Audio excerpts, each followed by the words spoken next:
Good evening all of you. Food nutrition and hygiene की class में आप लोगों का स्वागत है।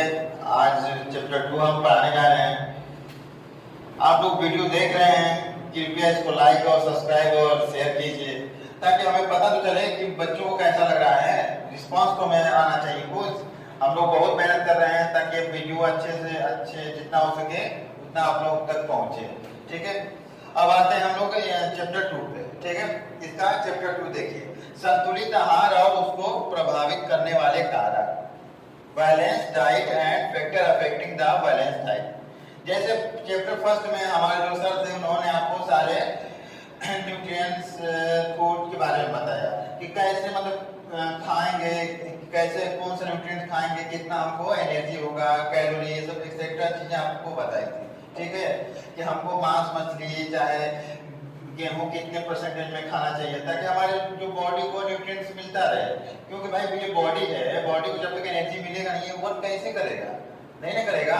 ठीक है, तो करने के लिए अब मान न्यूट्रिएंट्स मिल रहा है तो ऐसा तो हो नहीं सकता ना कि हम क्या करें, प्रोटीन खूब ज्यादा मात्रा में ले लें और कार्बोहाइड्रेट कुछ भी ना लें।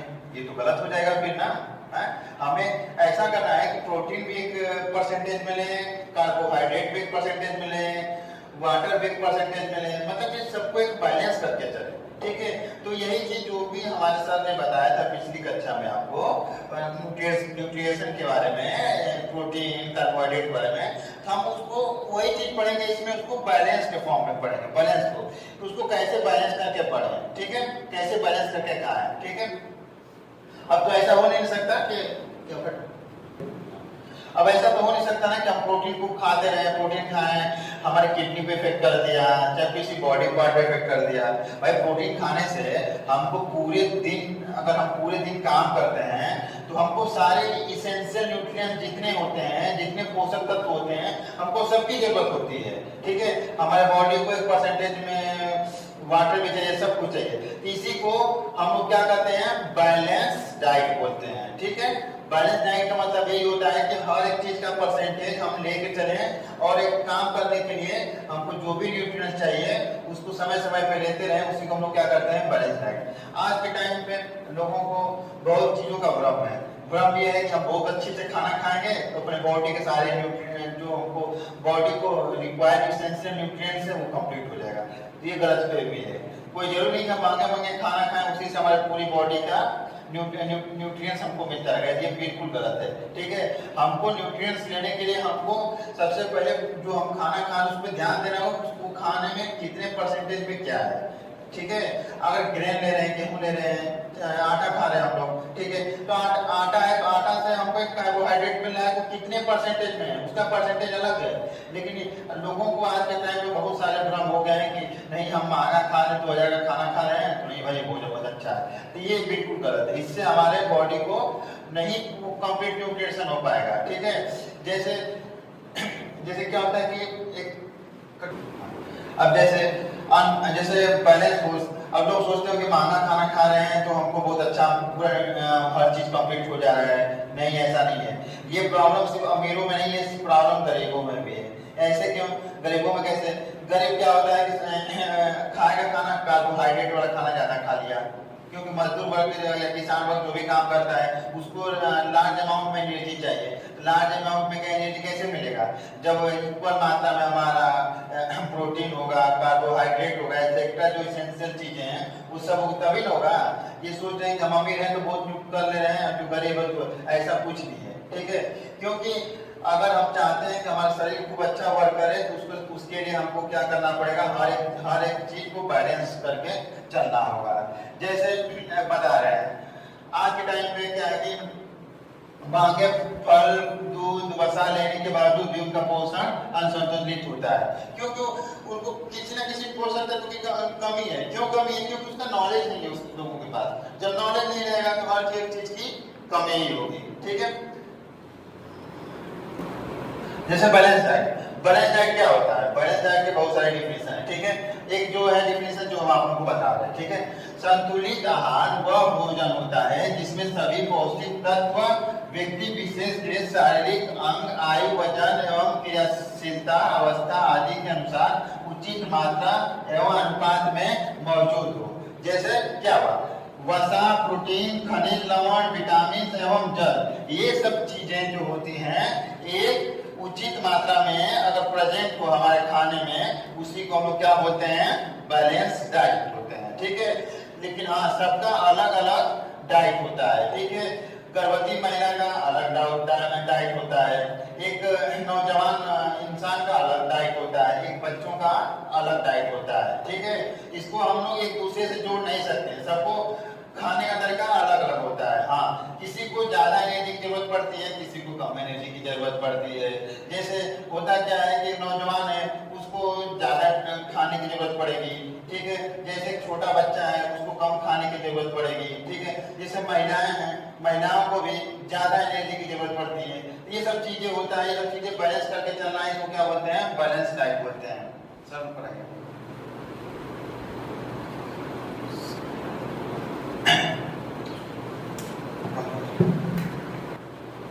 संतुलित आहार की विशेषता है। संतुलित आहार की विशेषता क्या होनी चाहिए? संतुलित आहार की विशेषता ये होनी चाहिए कि जो भी हम खाना खा रहे हैं उसमें सारे पौष्टिक आहार एक साथ मौजूद हो। ठीक है, और जो भी पौष्टिक आहार हो एक उचित मात्रा में मौजूद हो। ऊपर कीजिए सर। अब देखिए, अब आते हैं factor affecting the balance diet. Good afternoon all of you. अभी हम पढ़ेंगे संतुलित आहार को प्रभावित करने वाले कारक।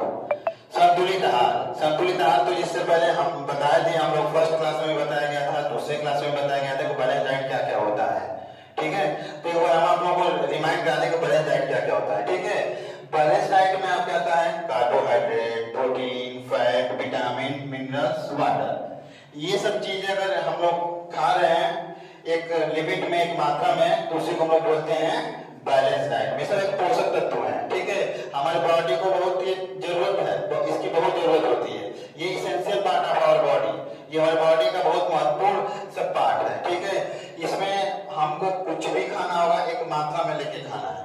ये नहीं कि हम प्रोटीन खूब खा लिए और विटामिन लिए ही नहीं, उससे भी बहुत सारे प्रॉब्लम हो सकते हैं। ठीक है, सब वो उसमें ठीक है, तो अब बताते हैं, अब अभी तक आपको बैलेंस डाइट बताते हैं कि बैलेंस डाइट क्या क्या होता है। ठीक है, अब उसको प्रभावित करने वाले कारक कौन कौन से हैं। ठीक है, factor affecting the balance diet, संतुलित आहार को प्रभावित करने वाले कारक कौन कौन से हैं, हम आपको ये बताएंगे। ठीक है, जैसे सबका जो खाना होता है, खाना पीना होता है, सबका अलग अलग होता है, डाइट सबका अलग होता है। ठीक है, एक जैसे कोई ऑफिस में काम कर रहा है तो उसको ज्यादा मेंटली वर्क करना होता है, तो जब मेंटली वर्क करना होता है तो उसको ज्यादा मतलब हमें उसको फैट की जरूरत नहीं पड़ती है। ठीक है, तो उसका डाइट अलग होगा। और जैसे मान लो कि मजदूर किसान आदमी है, उसको फिजिकली वर्क करना है, उसको खेतों में वर्क करना है। ठीक है, तो उसको डाइट की ज्यादा जरूरत पड़ेगी। तो भाई किसको कितना न्यूट्रिएंट्स, किसको कितना पोषक तत्व चाहिए, किसको कितना चाहिए, ये सब बहुत सारी चीजें हैं। ठीक है, लेकिन कौन कौन से फैक्टर जो हैं हमारे बैलेंस डाइट को इफेक्ट करते हैं, आज हम लोग आप लोगों को वो बताएंगे। ठीक है, पहला देखिए सर, ऊपर कीजिए इसको, पहले होता है लिंग। ठीक है, अब जैसे स्त्री और पुरुष, ठीक है, सबकी संरचना शुरुआत में सेम ही होती है। ठीक है, आगे चल के पुरुष और महिला का जो डिफरेंस रहता है, जो हमारा होता है 10 से 12 वर्ष तक का होता है, सबका विकास सेम होता है। ठीक है, सबको इक्वल अमाउंट में, लड़का हो तो लड़की हो, उनको बराबर टाइप में एनर्जी चाहिए। ठीक है, 12 साल के बाद जब कुछ महिलाएं हैं उनको कुछ अधिक एनर्जी रिक्वायरमेंट हो जाता है, और लड़के हैं वो लोग कुछ फिजिकली वर्क करने लगते हैं तो उनको ज्यादा एनर्जी जाना चाहिए। तो जो आपका लिंग है ना, ये बहुत बड़ा योगदान है, फैक्टर, ये बैलेंस डाइट को बहुत ज्यादा इफेक्ट करता है, क्योंकि लड़कियों को कुछ अलग डाइट चाहिए, लड़कों को कुछ अलग चाहिए।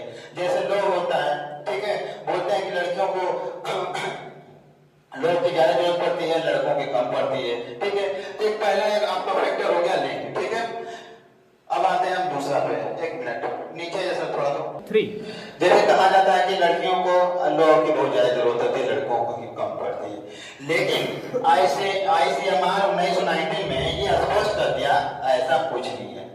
लड़कियों को लोग ज्यादा चाहिए तो लड़कों को भी ज्यादा चाहिए।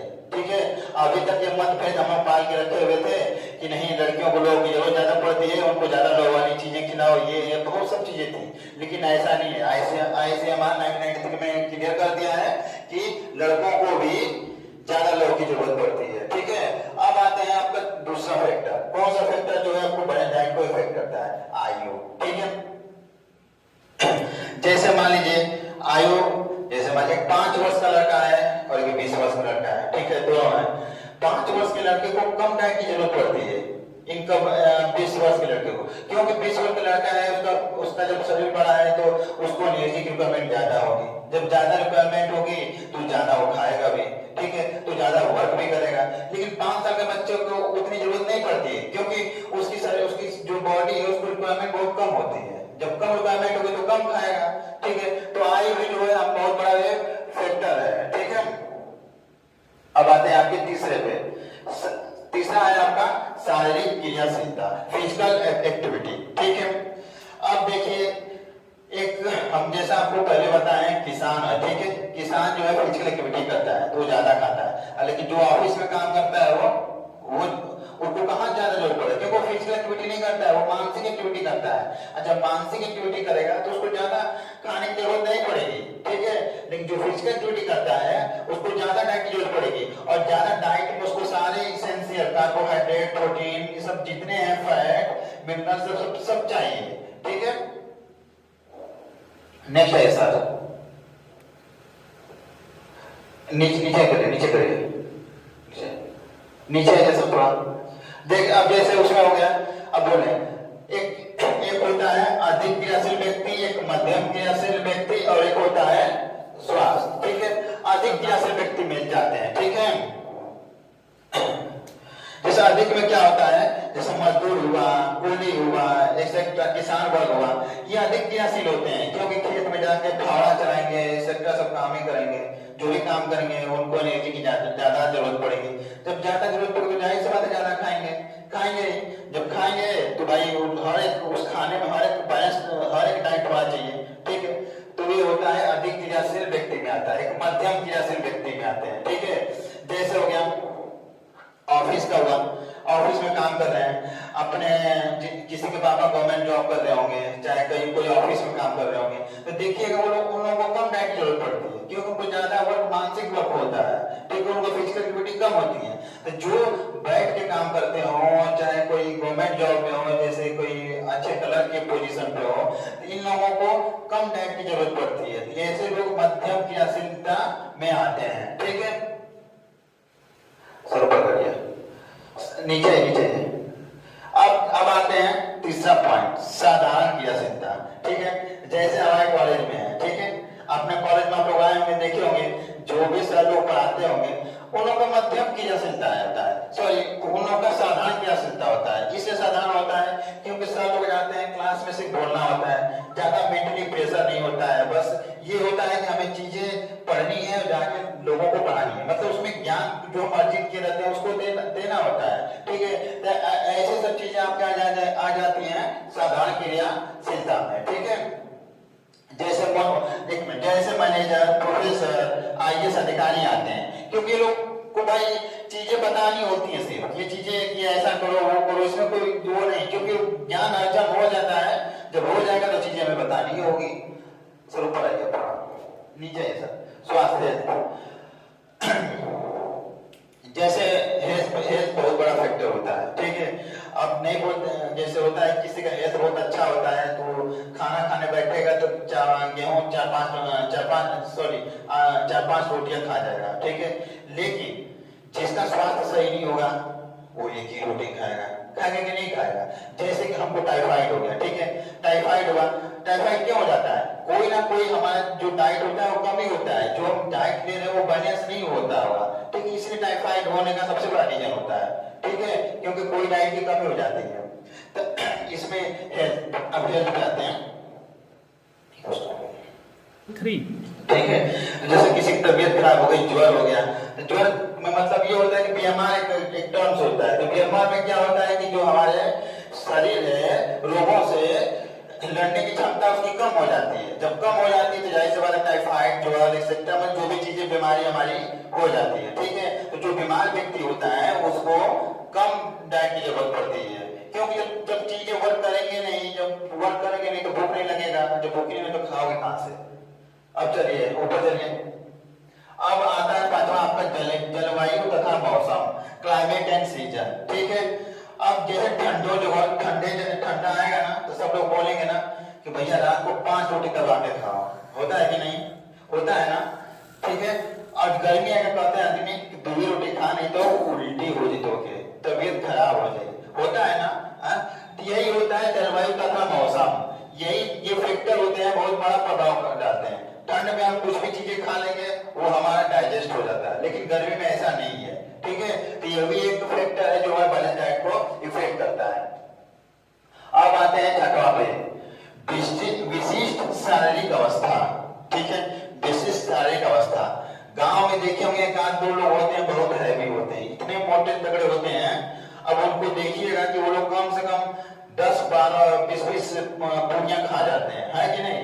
अब कुछ लोग देखिएगा पतले होते हैं, ठीक है, या नॉर्मल साइज के होते हैं। ठीक है, तो उन लोगों को खाने की क्षमता कम होती है। इसमें यह है कि हमारे शरीर का शेप और साइज है, ये भी एक फैक्टर है हमारे डाइट पे जो इफेक्ट करता है। ठीक है, अब नीचे सर, हाँ, जैसे विशिष्ट शारीरिक अवस्था। विशिष्ट शारीरिक अवस्था में आपका जैसे दुर्घटना हो गया।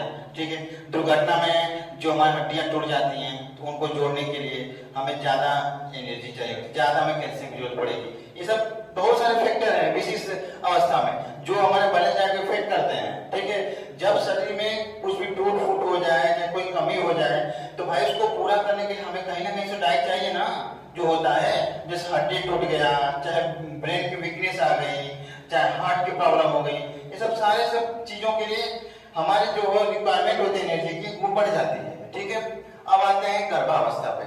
ठीक है, सबसे ऊपर करिए।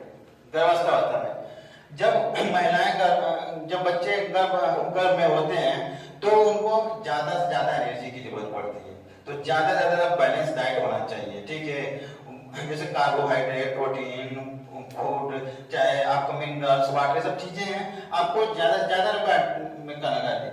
ये भी एक विशेष अवस्था का ही आपका पार्ट है। ठीक है, धात्री अवस्था। जब बच्चों का जन्म हो जाता है, जन्म होने के बाद उनको दूध पीने की जरूरत पड़ती है, तो उस टाइम पे महिलाओं को ज्यादा डाइट की जरूरत पड़ती है, क्योंकि भाई जब बच्चा है, जब दूध पिएगा तो जाहिर सी बात है कि भाई उसको दूध तभी बनेगा जब वो ज्यादा से ज्यादा खाना खाएगा, चाहे ज्यादा माँ खाना खाएगी चाहे कुछ भी करेगी, तभी ना होगा। तो ये भी एक फैक्टर, धात्री अवस्था। ठीक है, एक मिनट, 3। ठीक है, अब अगले पे आते हैं आपका संतुलित आहार और उसको प्रभावित करने वाले कारक में विद्यालय जाने वाले बालकों के लिए संतुलित आहार। हम जो भी यहाँ पे आपको बताएंगे कितना उसको भोजन की आवश्यकता होगी, सारा क्या होगा, ग्राम में हो गया। ठीक है, अब जैसे जो बालक विद्यालय जाते हैं 7 से 9 वर्ष की अवस्था वाले जो शाकाहारी हैं, उनको अनाज 220 ग्राम चाहिए। ठीक है, और सेम क्वांटिटी में 220। इसमें क्या है, दोनों में क्या है, सेम है। ठीक है, दोनों में हमें सेम रिक्वायरमेंट चाहिए। ठीक है, अब दाल है, जैसा कि हम जानते हैं दाल में सबसे ज्यादा प्रोटीन होता है। ठीक है, लेकिन शाकाहारी को 70 चाहिए और मांसाहारी वाले को 60 चाहिए, है ना। अब हरी पत्तेदार सब्जियां हुई, जड़कन तथा अन्य सब्जियां हुई, फल, दूध, मांस, मछली, अंडा, मूंगफली, घी, ये सब का एक अमाउंट है। ठीक है, आपको विद्यालय जा रहे हैं, आपको 7 से 9, 10 से 12, 13 से 15 वाले जितने बच्चे हैं, कितने ग्राम में हमको एनर्जी की जरूरत पड़ेगी। ठीक है, जैसे हमारे इस टाइम प्रेजेंट टाइम में किसी विद्यालय में जाके मिड डे मील योजना है। ठीक है, उस योजना में यही सब तालिका चलती है। उसमें उस योजना में पहले से बनाया कि 7 से 9 वर्ष के बालकों को कितना चाहिए, 10 से 12, 13 से 15 वर्ष के बालकों को कितना चाहिए। ठीक है,